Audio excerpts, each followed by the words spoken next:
Tervel Dlagnev looking a little Western look going here, and back at Kearney. He won his first Division II national title here 4 years ago. And what's it like to be back? It's great. I love this town. I love the community. It'll be fun to be a spectator. I know that there's a lot of teams. The team race is going to be pretty tight. I know a couple teams are coming out of nowhere, so I'm excited to see what happens. You've obviously come a long way in the last 4 years, but how big was it to get your first title? I mean, how much springboard did that give you? It was huge. I just remember in this arena getting I didn't win a state title. That was the first season-ending tournament title that I've ever won in my life. Was right here. Never won a state, never won anything like that. So it was just, I just remember just a lot of energy after I won and just being real excited about it. Tell us a little bit about the attire today with the cowboy hat. The attire, I got my cowboy belt, I got some boots, I got a hat. I got it for Christmas in Hereford, Texas, and I was actually gonna get pretty aggressive. I have a pearl snap and a vest, a leather vest. I was gonna go all cowboy, but I didn't think these guys were ready for it, so I'm gonna ease them in with this, and I'm gonna wear the full outfit tomorrow.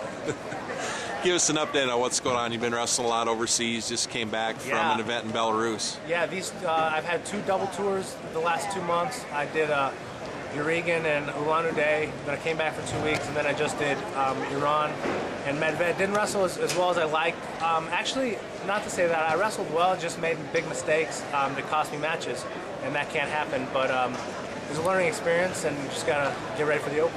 Tell us about your match against the Olympic bronze medalist. Real close, kind of came down to the end. He got me in the clinch first period. Second period, I took him down. He seemed pretty tired. Third period, I took him down with about 14 seconds left, and he kind of possummed me. He looked real tired, open around to the center. So I finger locked him and was just kind of trying to run out the time, and he dove in, caught my foot, and sat me to my butt with time ran out. So just unfortunate mistake that, I can't let happen, and I feel like I learned from it. Right. You won a world bronze in 2009, finished second to Les Sigmund last year. I mean, how eager are you for another shot? I'm excited. I'm real excited for the Open, for the trials, just for the domestic portion of my competition. Just got done with some overseas tournaments, and now it's time to get back in the States. And I'm excited to try to make the team. We have a tough weight class this year, and it's gonna be fun in April and in June.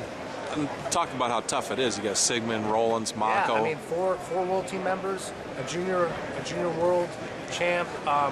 Onspach's in there. I mean, I'm sure that the NCAA champ, whoever it is, this year will be in the bracket. I mean, it's gonna be a loaded weight. So it's gonna be. I mean, everyone's gonna have to come prepared to wrestle. And the U.S. had a tough year last year. I mean, how hard was it to sit and watch and not be a part of that? It was tough.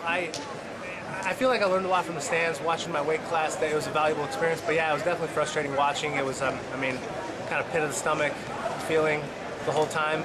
But I mean, it was just frustrating to watch the performances also, because the U.S. had a good year. It just had a bad World Championships. So it was just unfortunate, for the most important tournament of the year to come out and be a little flat. But I just know that I mean, every one of us plans to do big things this year. So a lot of people are talking about the Olympics already. How exciting is it to hear some of that talk? It's exciting. I mean, this is, that's obviously one of the biggest things we train for. I know that, as a wrestler, the World Championships are just as important when it comes up, but I mean, we don't have the opportunity to compete in the Olympics as often, so there's definitely a big, there's definitely a big gold star next to it on our calendars. So, we're starting to get those goosebumps. It's gonna be fun. What about your Lopers this weekend? They gonna win this? You know what? I think if the stars align, they can. But there's a couple tough teams that qualified a lot more guys, so we'll see. But I do think that they could have a good performance. I mean, put a couple in the finals and really do it big for the home crowd. How much fun is it just to be back? It's a blast. All the alumni are back. I'm excited. I'm excited to just walk around, shake hands, catch up with friends, and watch some good wrestling. Are you going to be one of the awards presenters too? I am. I'm handing out the heavyweight awards.